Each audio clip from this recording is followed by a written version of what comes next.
So I'd like to actually sort of pick up a bit where Greg left off and talk a bit about Noether-Lefschetz loci.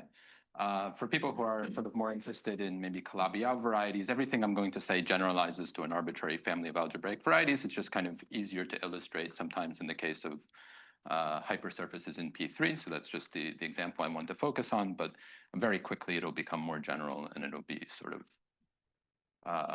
in some sense, clear what the general principle is. So just as some setup, let's take let UD be the parameter space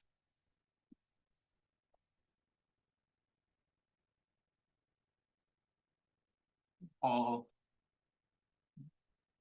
smooth degree D hypersurfaces in P3. Just to remind you what that looks like, if you have some hypersurface in P3, so a hypersurface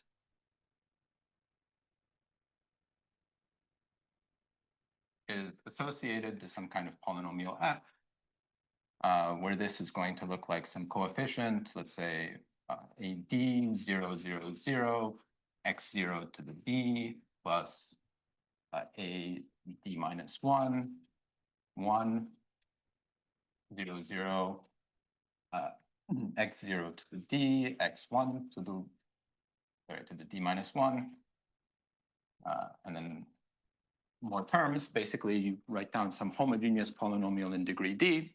And the point is simply here that you want it to be scale invariant so that you can define something in P3. And so this hypersurface is then associated to this polynomial f, and you have some locus xa, which is just the locus where f is equal to 0. Okay, so this is going to give us some kind of hypersurface. And then this parameter space UD, so this thing over here, is just the projective space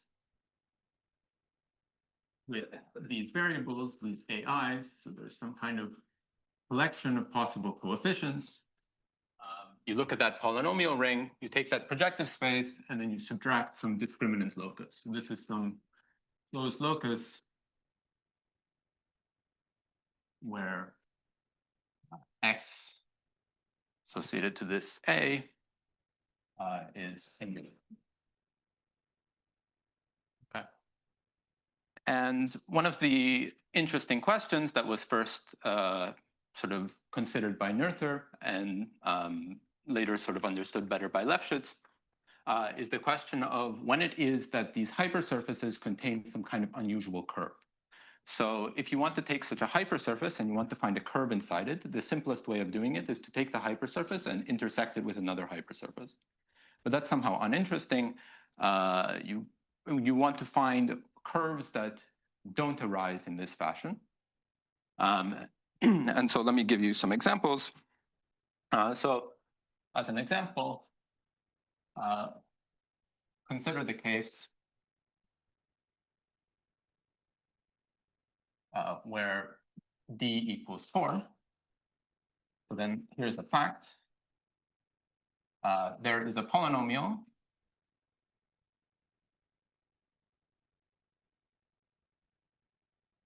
P1 of degree 260 in these coefficients AI, such that P is 0 if and only if there exists some P1 that lies in XA. So this is some kind of classical fact that you can figure out basically by parameterizing all the lines in projective space, subbing them into some equation, and then it becomes some kind of resolvent calculation. That's definitely not an easy calculation because this is a large number, but it's a calculation that people have done. And even does it depend on the degree of the hypersurface? Always degree is 260. So degree 4. So I take D T. is 4. Oh. So D is 4. So we consider the case where D equals 4. So here's, let's see, equals 4. And then as a continuation of this fact, still with d equals 4, there is polynomial P2. And so here I should check my notes because I don't remember. With degree of P2 equals 2,508, such that P2 of A bar equals 0 if and only if XA bar contains a conic. Okay, and then this is a computation that I found in the paper of Leo and Veep. And this, as far as I can tell, is some computer algebra. So the previous one, when you said contains a P1, you mean contains like a linear? Yeah, a linear subvariety of P3. So I show these examples to sort of emphasize that even if you take the smallest non-trivial case, which is d equals 4, and even if you take the simplest possible things that you could try to study, already if you want to write down these loci, it gets very complicated and you have to work with polynomials of degree very large. But what I want to try to emphasize is that there's a kind of theoretical way of controlling how these degrees grow, even though they seem to grow very quickly, and it works under sort of very general settings using some general principles that come from Hodge theory.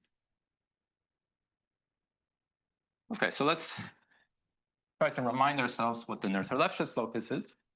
So there is a locus NL contained in UD, where NL is the points A bar in UD, such that there exists a C contained in XA bar, such that C is so C is, maybe I should say, a curve. C is not a complete intersection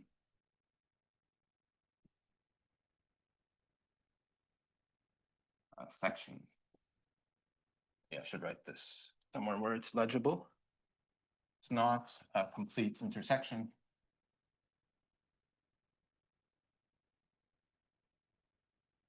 in P3. So you don't get it by intersecting with some other surface in P3, but nevertheless, it's embedded in there. So what would happen is that you take some intersection with a surface, and then maybe you get some component, which is one of these subvarieties. And if you look at this Noether-Lefschetz locus, so there's a result. So this is a theorem of Noether-Lefschetz. The locus NL is a countable union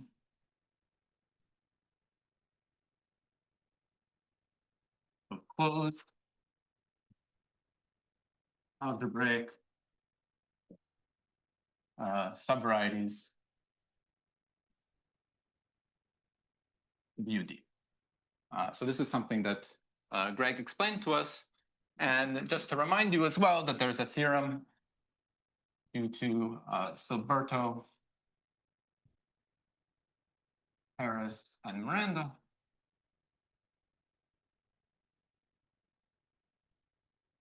The locus NL is analytically dense in UD. Okay, so if you just take one of these surfaces, you take one of these polynomials, you choose the coefficients completely at random, it might not, in general, it won't contain any of these curves that arise as, that don't arise as intersecting with another surface in P3, but you can perturb the coefficients an arbitrarily small amount, and after that perturbation, you can get such a surface. So these things are really everywhere. And there's infinitely many. And so then the question becomes, well, how is it that we can control the degrees of these polynomials? How is it we can control how fast do these things grow, even though in the simplest possible cases they seem to be very big, and even though they seem to be everywhere? And so what I want to do is I want to associate some kind of measure of complexity to the locus that I want to study that is associated with this curve that is sort of this exceptional curve that is inside the locus. So let me explain to you how to do that.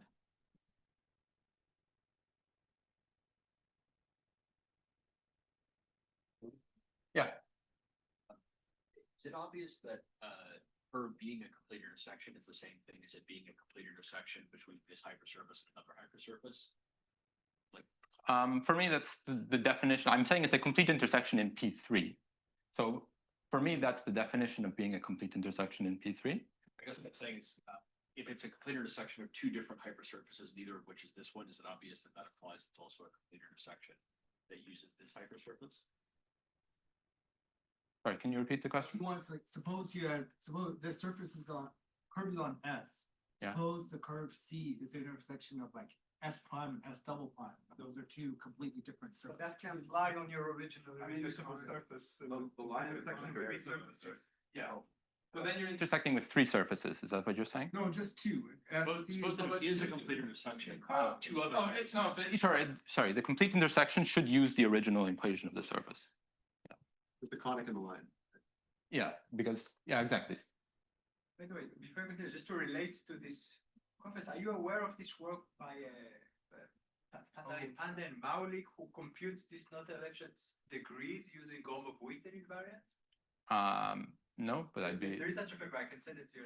Please, Specifically yeah. only for Noether-Lefschetz, they have a very precise asymptotic, like d to the 23/2 or something. I mean, they come up to some asymptotic. So I would guess that's. Gromov-Witten invariant. I would guess that's probably in like the K3 case or something. Do you think it's in this case d equals 4, or do you think it's the case K3? Yeah. Yeah. Well, sorry, maybe. Yeah, the K3 case is much easier because then you can use the theory of Shimura varieties, and there's all sorts of like modular form type things that count these. Yeah. It was for. Yeah, no, that's a very good point. So there are some simple cases. So d equals, in some sense, I'm illustrating the problem with d equals 4, but d equals 4 can be understood using other means. But in some sense, the problem gets more difficult with larger d. So, yeah. Can I jump a bit ahead and ask, so will you reproduce these numbers exactly? No, I will give an upper bound asymptotically. But I think what Gal is mentioning might. Yeah, this is the exact. Right, yeah. Good. So what I wanted to do is I want to associate some measure of complexity. And in some sense, what I'd like to do is I would like to take this curve and try to argue on some level that its self-intersection should measure how complex it is. But I can't quite do that because a lot of these things are sort of rigid and have negative self-intersection. So what you want to do is you want to take the curve and you want to associate it to it some other divisor, which is going to be some linear combination of the curve and a hyperplane section. And what I want to do is I want to say, okay, so fact 1,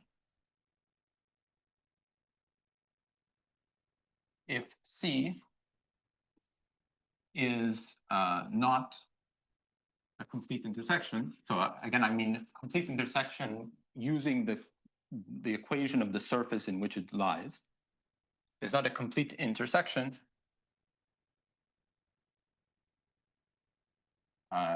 in sort of XA inside P3,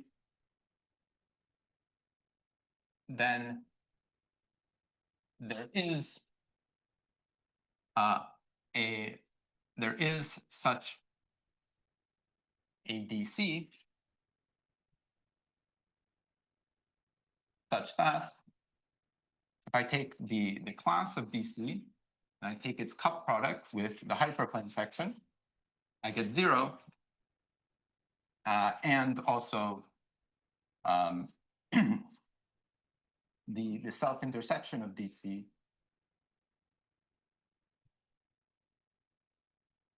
is not 0. Okay, so I can take something like this, basically just taking C and replacing it with some other divisor. And then I'm going to use this self-intersection quantity here to try to measure how complicated this curve is. And I'm going to basically count these loci using this quantity here. I'm going to just call Q of EC.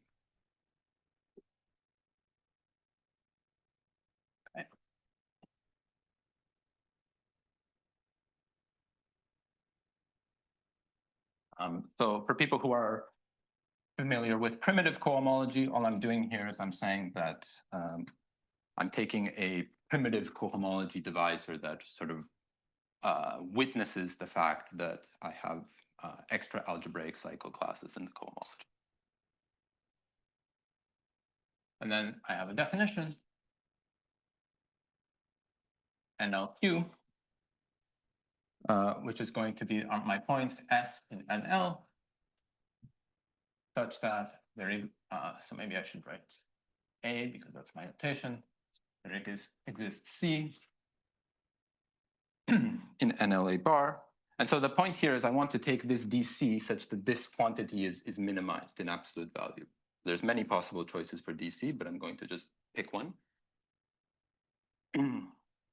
And what we want to do is we want to take this locus, there exists such a thing, such that Q of DC equals Q.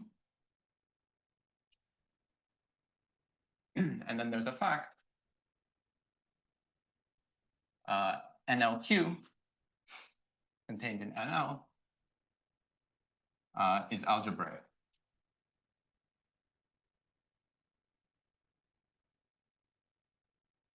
So this is something that you can see. Well, the way that I know how to prove it is using the theory of Catani-Deligne-Kaplan, which is kind of overkill.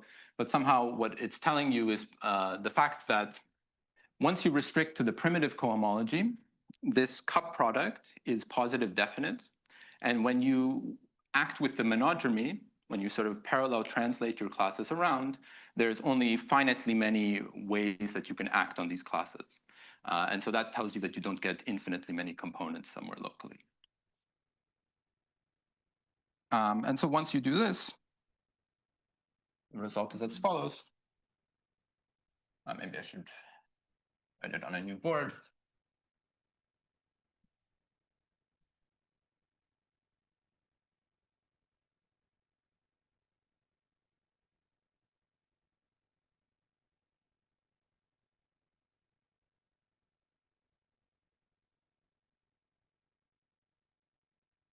There exists a constant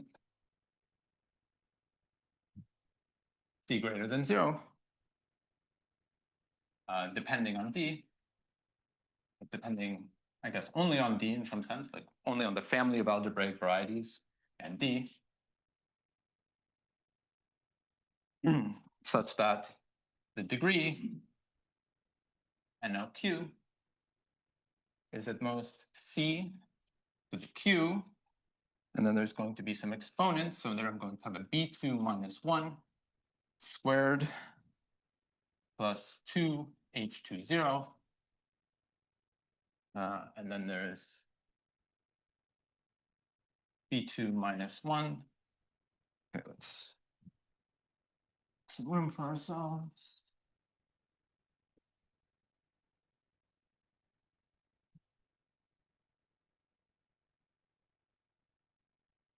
Minus H20 minus 2. So this is all in the exponent of Q. And then here, B20 is just the Betty number, so I can write that explicitly in terms of the degree.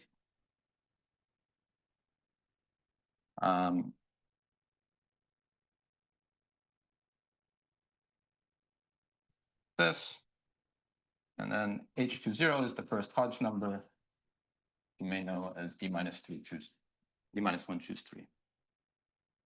Okay, so this is obviously a kind of very complicated expression. Well, maybe not that complicated, but it's perhaps a bit odd. In some sense, what I'm doing is I'm saying that this degree should grow at most exponentially in Q. You might wonder how accurate. Sorry, polynomial, but yeah, well, yeah, it's polynomial in Q, yeah. I mean, there's an exponent somehow. It's exponential in D. You might wonder how accurate this is. It's possible also to give a lower bound. I'll say more about that in a moment.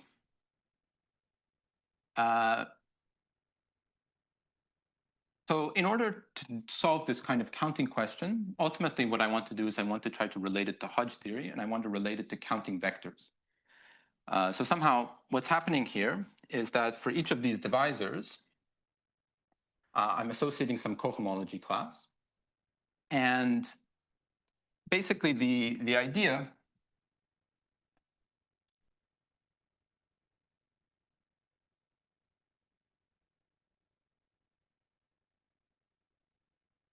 is that you have your space here, UD, and you have this Noether Lafschitz locus with all of these different components.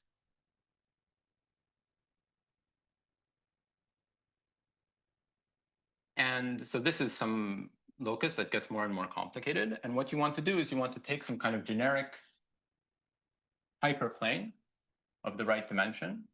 So in fact, you will have to take several of these because the Noether Lafschitz components can have many different dimensions. And you want to look at all these intersection points. And you want to count them. Okay? That's just what it means to compute the degree of something. And the kind of thing that you could try to do is you could say, well, I have over this locus, let's say I call this my V inside UD. I have my cohomology, so I have I have maybe my collection of cohomology groups, H2XA, Z, where A is in B. And if this B is simply connected, then I can take all of these things and I can identify them with some fixed fiber and say, okay, I have now some kind of distinguished fiber here, just along this ball. So maybe this is some A naught, where maybe A naught is here. So what you do is you take all of these things and you say, well, I'm going to look at everything at this point A naught. And what that means is that, well, maybe each of these components corresponds to some kind of vector. This one corresponds maybe to V1. Maybe this one corresponds to V2.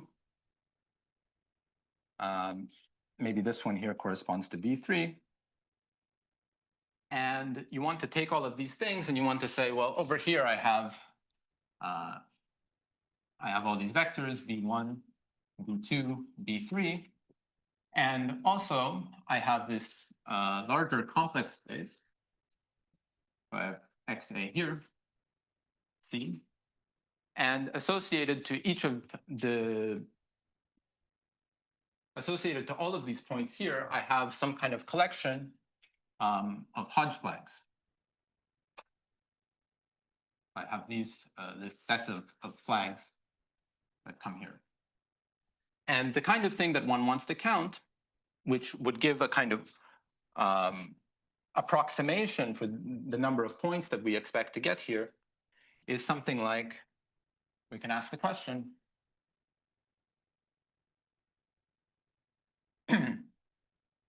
how many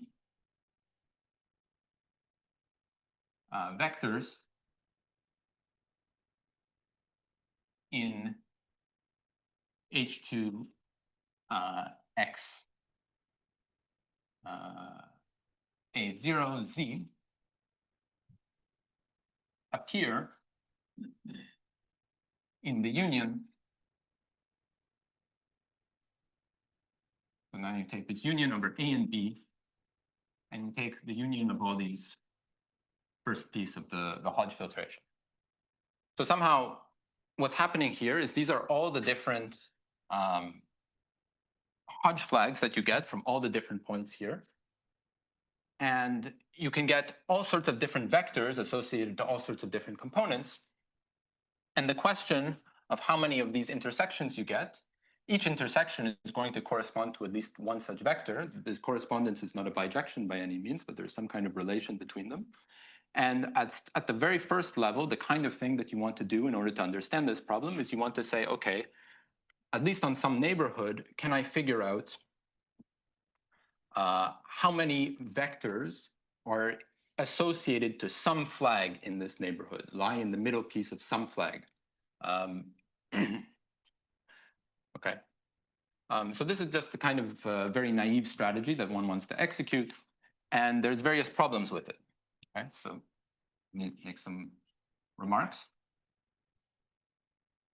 Problems with the naive strategy.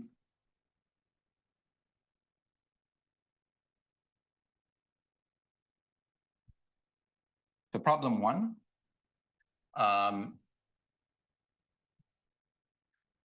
correspondence between intersection points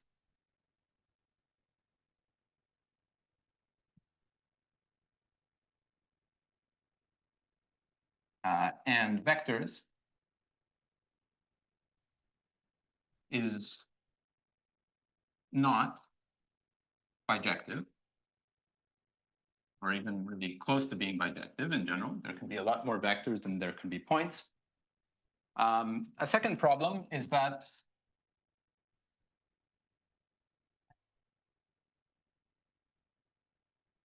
so let's say that there's a second problem here. We might require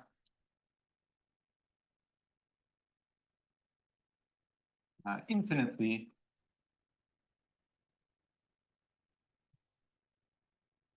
many B to cover UD. In fact, I mean, you see, the thing is that you want to be able to take these neighborhoods in such a way so that you can control the number of vectors that you get in this union, at least somehow asymptotically. Now, the kind of thing that you would like to do in order to be able to control the asymptotics of the number of vectors that appear in this union is to take B to be compact. But if you take B to be compact, you can't really control the behavior at the boundary, because you just take these B's in some small region in the interior, you count the number of vectors there, but you keep accumulating more and more of these open sets. And so if you want to be able to sort of piece these estimates together, basically what you want to do is you want to be able to cover the base by finitely many open sets, where you can always trivialize the local system, and you can control how many vectors are going to be in a union of this type. Okay. And so there's a few steps in order to sort of make this naive strategy work better and to be able to do the counting. So the first thing I would like to do is I would like to say, okay, in order to do this better, I'm going to count things in a slightly more refined way. So instead of just counting all of the components of the Noether-Lefschetz locus, I'm going to restrict to a subset of them that I can control better. And then I'll show you later how I can recover the full Noether-Lefschetz locus by using a trick just from this subset. So the idea is like this. So let's take a look at a refined version of this problem.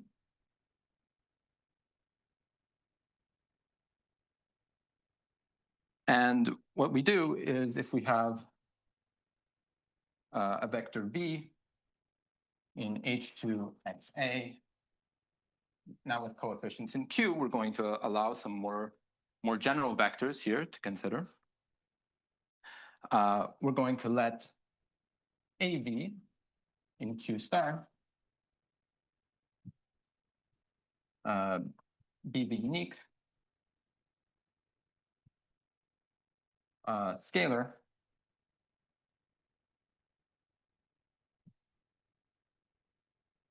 such that AV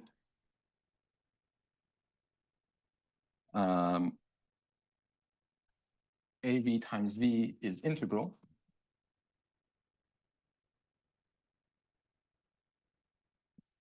So I realize I'm using A here, but I won't use this A too much, so I hope that it's not too big of an issue. It's not such that this is integral and non-zero modulo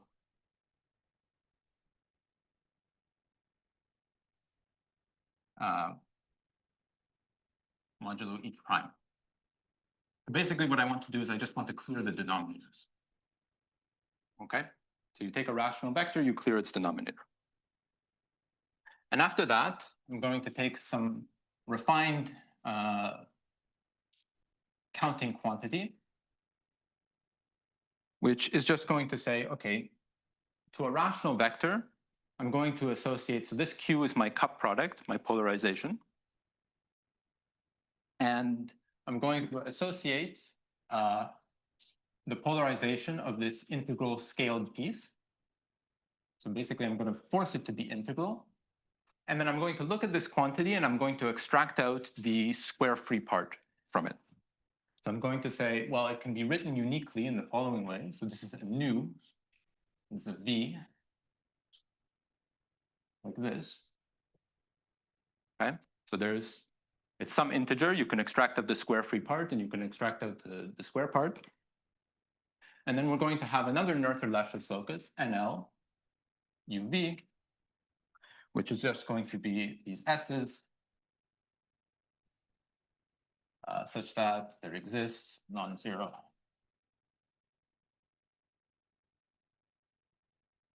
Divisor class V in H2, V in H2, XA, Z, primitive cohomology, such that if you look at nu of V, this is this fixed nu, and then U of V equals this U. Okay. So I'm now counting these loci by two different quantities. And one of the reasons that you can, well, let me first of all give what the asymptotics are of these loci. So here we have less vectors, and they're in some sense easier to control.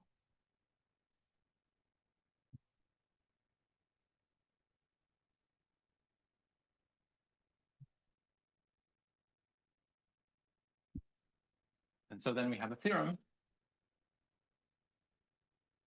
There exists real constants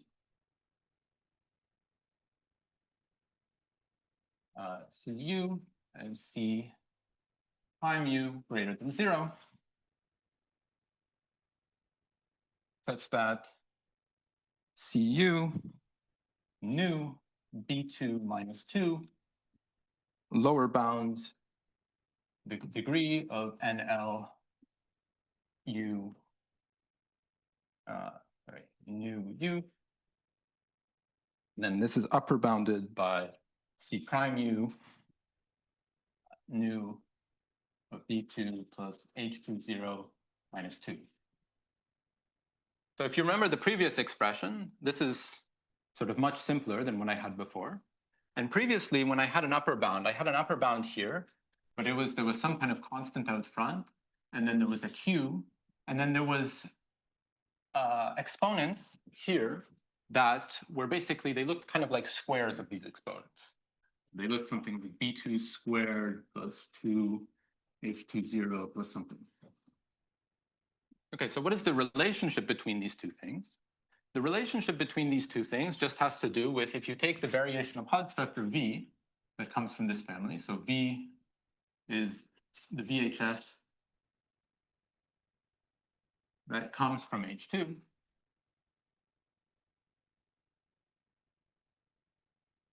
H2. We can also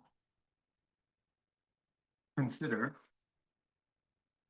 a Hodge locus degree problem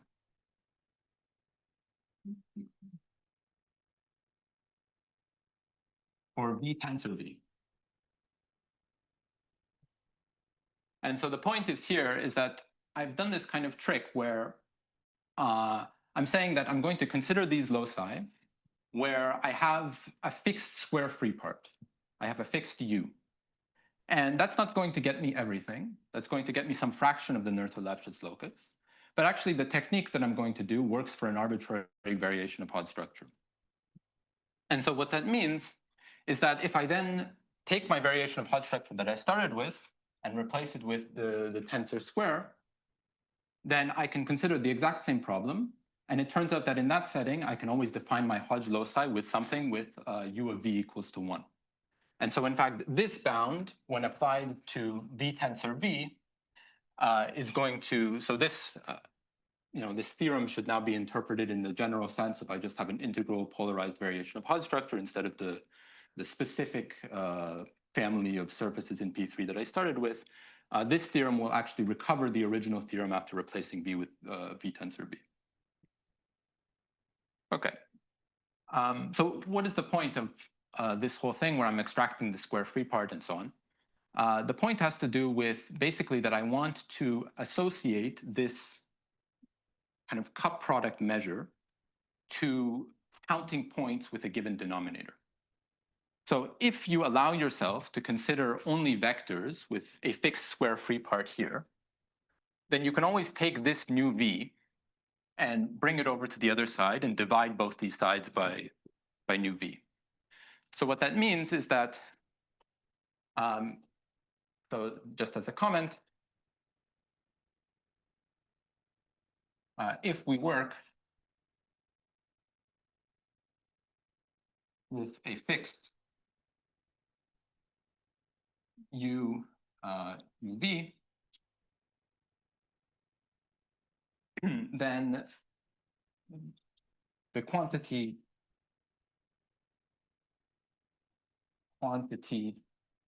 Q of V, this becomes proportional to the size of the denominator of V, so like the largest denominator of V,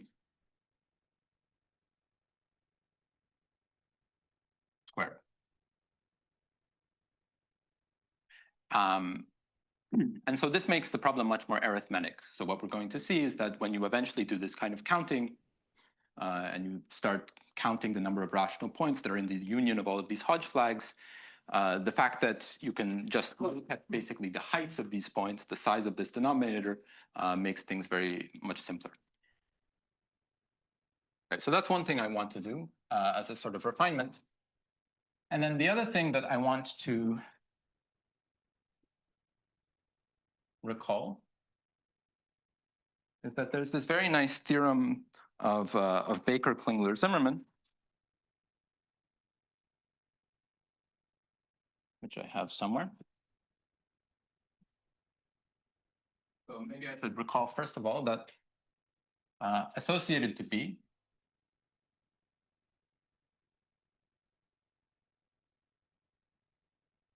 we can construct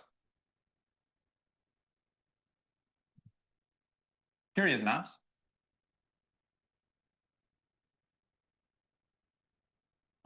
And so let's say V is now a variation over, V is a variation of Hodge structure over S. Construct, let's say, a period map, S to D mod gamma, which just sends a point S to the Hodge structure on the S, basically up to isomorphism. I should write maybe here polarized Hodge structure. So we have a map like this. And then using this kind of map, we can also consider these local lifts, as they're called. This is some phi, this is psi, and this is called a local lift of phi.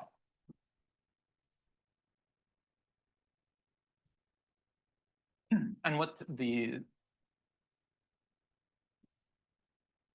theorem tells us, Baker, Klingler, Zimmerman, is that there exists a finite definable, so here's where omnimality comes in, partition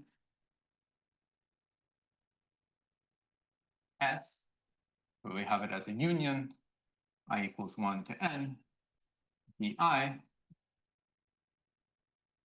together with local lift,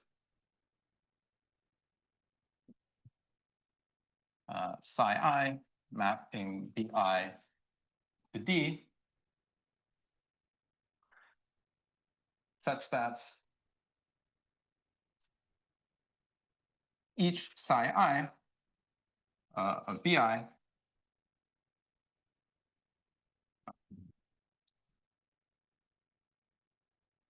lies in a Siegel set. Okay.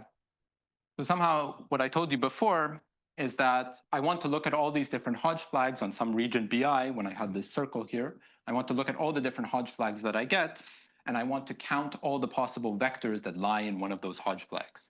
But one of the problems was that it was unclear how to construct these nice regions that are sort of have a nice controlled geometry where you can really figure out what are the Hodge flags that you get and what kind of vectors how many vectors you can expect to lie in them.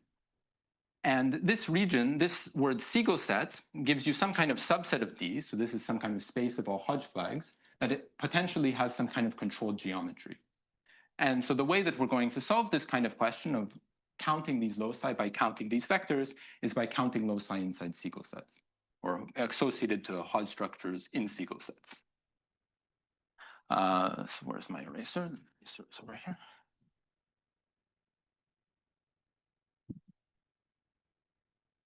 So I will first state the result, just so it's clear how it connects to the thing I'm trying to prove. And then after stating the result, I will tell you some things about what a Siegel set is, just so you get an idea of what kind of things go into the proof. Okay. So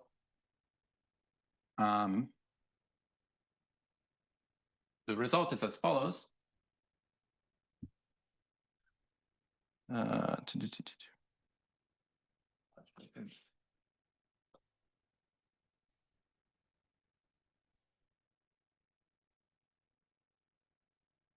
There exists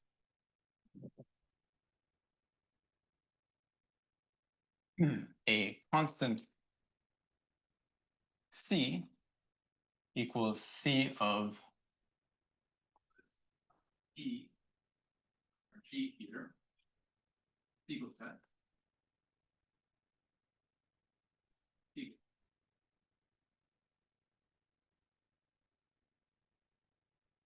Such that if we count the number of Hodge vectors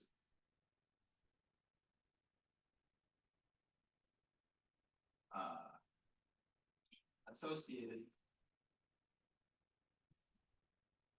to Hodge structures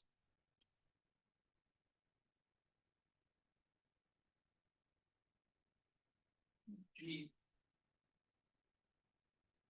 with denominator number of Hodge vectors associated to Hodge structures and G with denominator nu. This is at most C times nu min Rs plus m minus 2. And what are these quantities? Well, n is just the rank of the lattice underlying our Hodge structure.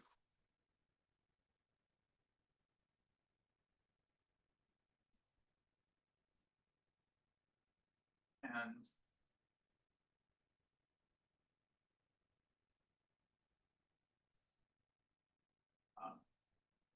Rs is the signature of polarized.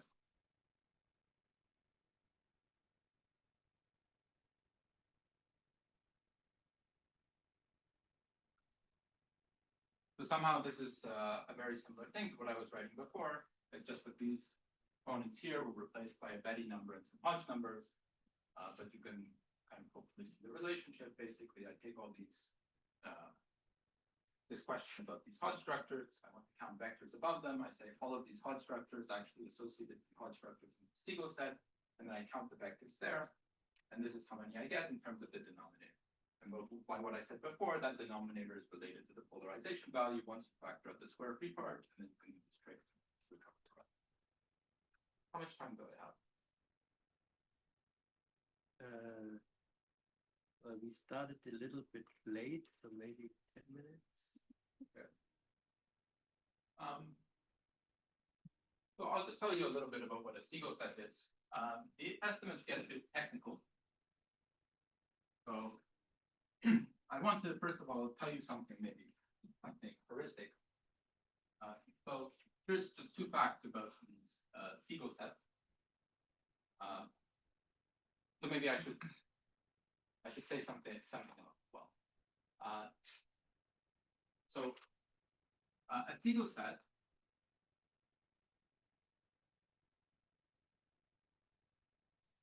as defined by Siegel. I mean, Siegel defines Siegel sets.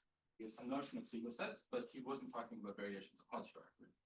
When we talk about Siegel sets in the variation of Hodge structures context, we kind of appropriate his idea and construct very specific Siegel sets associated with very specific algebraic groups. So as defined by Siegel,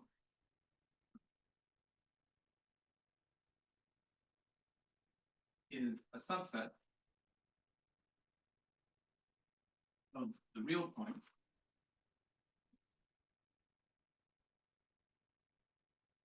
of a reductive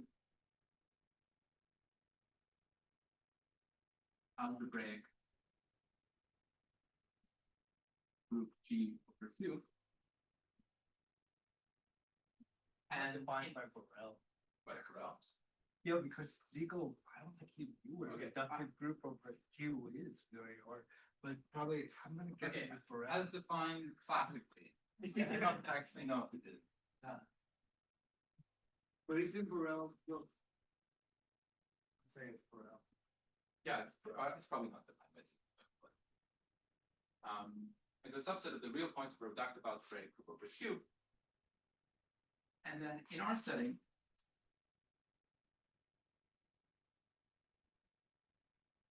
G is usually either a Mumford-Tate group or a monotony group.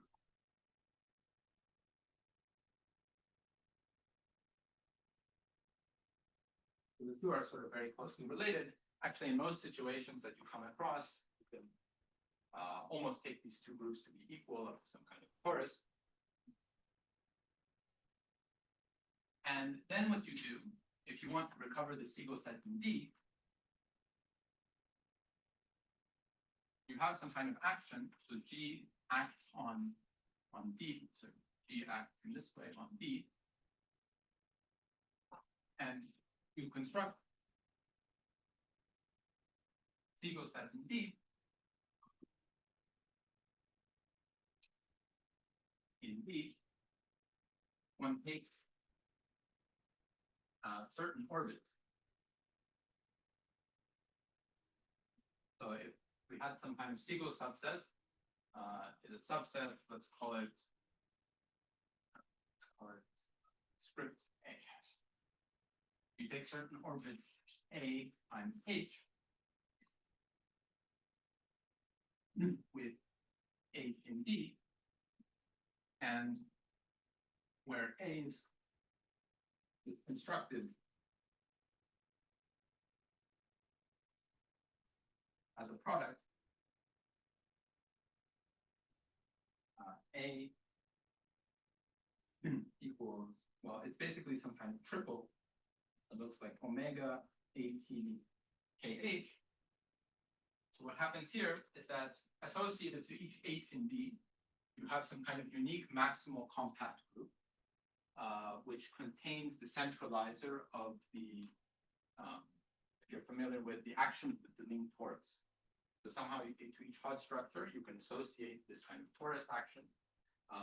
The stabilizer in D of this kind of map is some kind of centralizer, and then in that there's a unique maximal of the group G. And then associated to that, so this is this kind of maximal compact. And then over here, these are subsets of a minimal Q parabolic. So what happens is one fixes some kind of minimal Q parabolic subgroup. And within that Q parabolic subgroup, you have some kind of torus, which is some kind of unique torus that is stabilized by the Cartan involution associated with KH, and is also conjugate to a maximal Q split torus in T, in this maximal Q parabolic P. And then there's some kind of compact part here that corresponds to some compact subgroup of the unipotent part. And you might, okay, so what is the point of all this? Well, these sets have very nice finiteness properties in the sense that they tend to be good fundamental sets for the action of some kind of monodromy subgroup, like a discrete subgroup of G of R. So what happens with these sorts of sets is that if you want to construct something like the quotient G R mod gamma for some appropriate gamma, very often to construct a fundamental set of this gamma action, you would use this kind of set. Now, in this particular case, you can construct them in a special way associated to the Hodge structure so that they become fundamental sets for the action of gamma on D. And once you do that, then if you want to understand what all of the Hodge structures are above this single set, so if I want to understand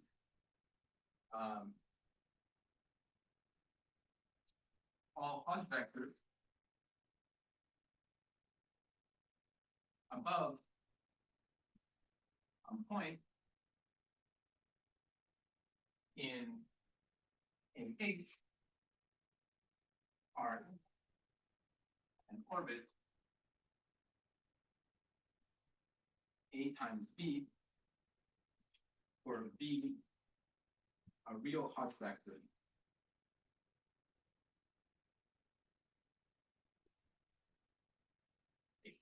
Here I'm specifically restricting to those Hodge vectors with a fixed polarization value.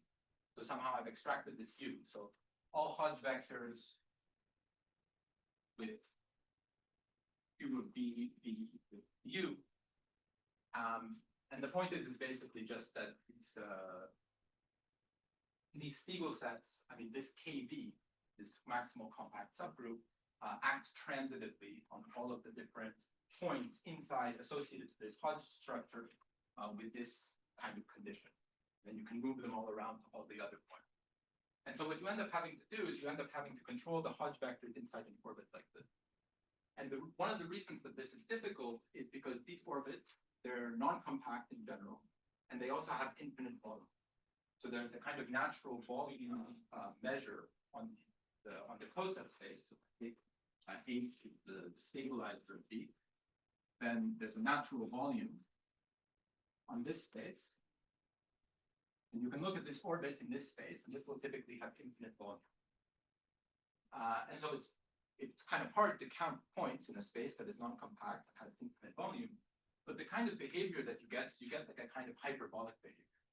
So if you're familiar with just Dirichlet's theorem for counting points with the bounded denominator underneath a hyperbola.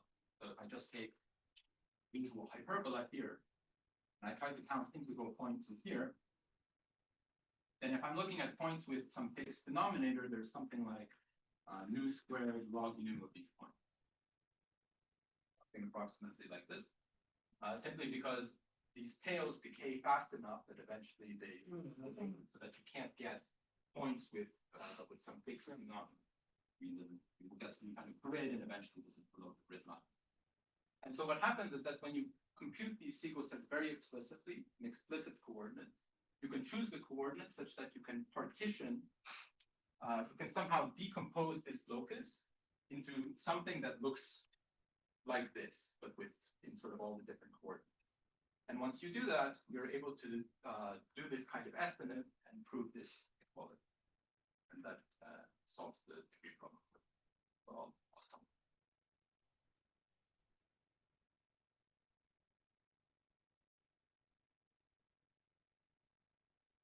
Question. Maybe I can ask. So this theorem now applies to each individual Siegel set, right? So if we want to find all of them, we need to also count Siegel sets. That's right. So that's to some extent that's been done. Well, there's two kind of problems, right? There's one problem in terms of just finding the number of open neighborhoods that you need. And then over each open neighborhood, you could in principle need several different sequels. So the question of how many sequel sets you need given an open neighborhood is understood. But the question of how many open neighborhoods you need is more delicate. And then it feels like that we'll have different typical assumptions on this now. But it must be then a very bad bound. I mean, it depends on what you're trying to bound. So there are certain cases where you have typical things and there's lots of loci. And then at the very least, in many cases, it's sort of the right order of magnitude. Okay. I think probably what you're interested in is you're interested in, like, let's say, CM moduli. And in that case, we expect it to be finite. Yeah. And then, of course, it's a variable bound because it's so it depends on what kinds of things you're interested in. Yeah. So I just want to make sure I understood the picture correctly. So suppose I wanted to, for example, to count all the points in the U or D, where, okay, they admit some extra cycle. And I want to say that they're given. There's few points of bounded height and degree. And I could look at this map into Hodge flags as you did, and I could just count Z points there, just using Pillow-Wilkie or something like Pillow-Wilkie. And you are saying that, okay, after cutting up into pieces, you have arranged that the height of what I would see would be bounded in terms of the complexity. So would that mean that you can prove that, up to degree G and log height H, there's only poly GH points where they acquire extra cycles? Well, I mean, as long as the height is in terms of the height on the period domain. I mean, there's two different possible heights, right? It's the height in the base. Both. Yeah, but I don't control the height in the base. No, but I'm saying I guess if you want to apply this counting, you would have to count on the graph, otherwise you wouldn't have enough transcend. So let's say you count points that are algebraic in the base and the image in the period domain satisfies extra Z relations, and you are counting on both of it. I don't think you can count only the Z relations. You will not get a transcendental part like that.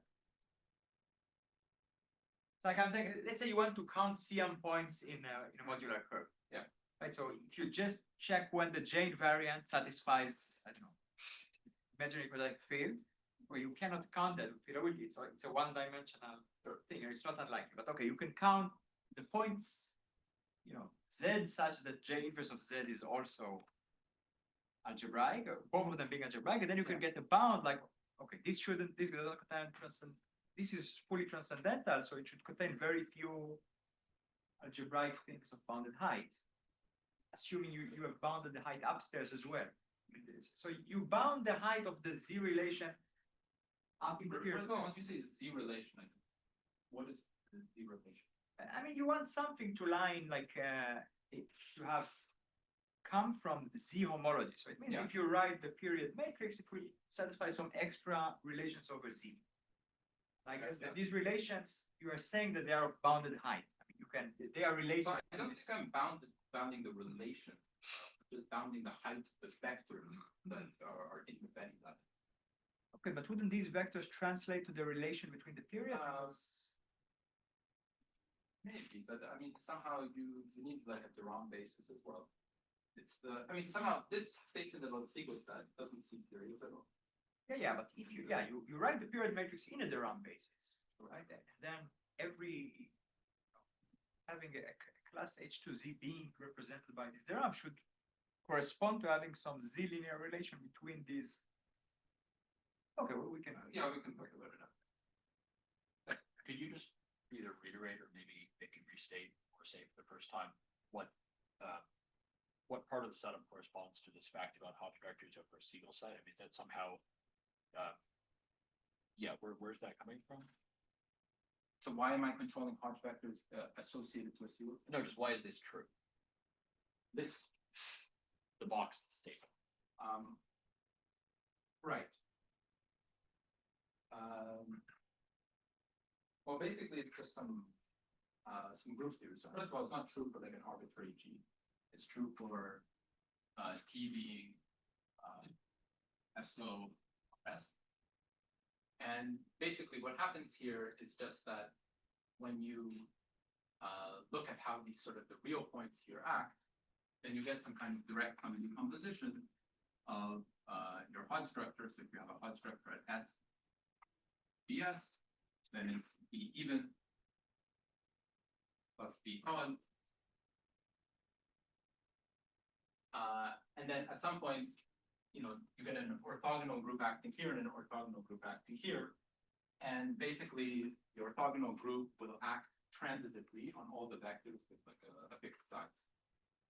And so what I'm saying here is that I take some vector B, which is in this even part, and then this KH here is really this KH, this context, which ends up being like SO, which even cross SO odd.